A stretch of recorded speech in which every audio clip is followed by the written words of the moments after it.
ആശങ്കപ്പെടുത്തുന്ന ഒരു വാർത്ത തിരുവനന്തപുരത്ത് നിന്ന് വരുന്നുണ്ട്. തിരുവനന്തപുരം നഗരൂരിൽ എഞ്ചിനീയറിംഗ് കോളേജ് വിദ്യാർത്ഥിയെ ജൂനിയർ വിദ്യാർത്ഥി കുത്തിക്കൊലപ്പെടുത്തി. രാജധാനി കോളേജിലെ ബിടെക് 4ാം വർഷ വിദ്യാർത്ഥിയും മിസോറാം സ്വദേശിയുമായ വാലന്റൈൻ വിയൽ ചാനെയാണ് കൊലപ്പെടുത്തിയത്. 3ാം വർഷ വിദ്യാർത്ഥിയും മിസോറാം സ്വദേശിയുമായ ടി ലസൻ സ്വാലയെ പോലീസ് കസ്റ്റഡിയിലെടുത്തു. കൊലയ്ക്ക് കാരണം മുൻ വൈരാഗ്യമെന്നാണ് FIR. ഗോകുൽനാഥ് തയ്യാറാക്കിയ റിപ്പോർട്ടിലേക്ക്. തിരുവനന്തപുരം ആറ്റിങ്ങൽ നഗരൂരിലാണ് ഈ നാടിനെ നടുക്കിയ കൊലപാതകം ഉണ്ടായിട്ടുള്ളത്. സീനിയർ വിദ്യാർത്ഥിയെ ജൂനിയർ വിദ്യാർത്ഥി കുത്തിക്കൊലപ്പെടുത്തുകയായിരുന്നു. മിസോറാമിൽ നിന്നുള്ള വിദ്യാർത്ഥികളാണ് ഇവർ രണ്ടുപേരും. ഇവർ നെടുമ്പറമ്പ് തന്നെയുള്ള സ്വകാര്യ എഞ്ചിനീയറിംഗ് കോളേജിലെ വിദ്യാർത്ഥികളാണ്.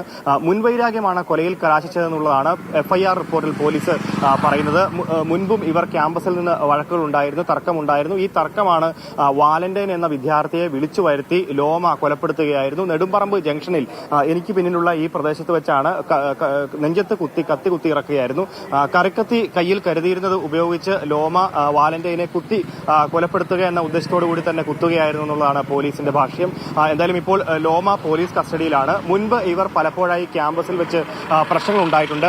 അത് ചോദ്യം ചെയ്യുകയും അത് പിന്നീട് വലിയ വിദ്യാർത്ഥി സംഘർഷങ്ങളിലേക്ക് പോയിട്ടുമുണ്ട്.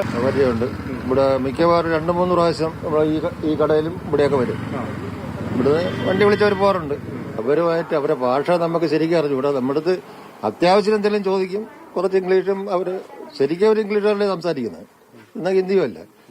അതിന്റെ മറുപടി നമ്മൾ പറയും, നമ്മൾ പോകും. അല്ല ശരിക്കൊരു ബന്ധം നമ്മളൊന്നുമില്ല. ഞാൻ 10 ആയിട്ടാണ് ഇവിടെ നിന്ന് അപ്പുറത്തോട്ട് പോയത്. അപ്പൊ ചെന്നതിന് ശേഷം അപ്പൊ ഈ പന്നി ശല്യമുണ്ട്. പന്നി കാണുമ്പോൾ പട്ടി വരയ്ക്കണം.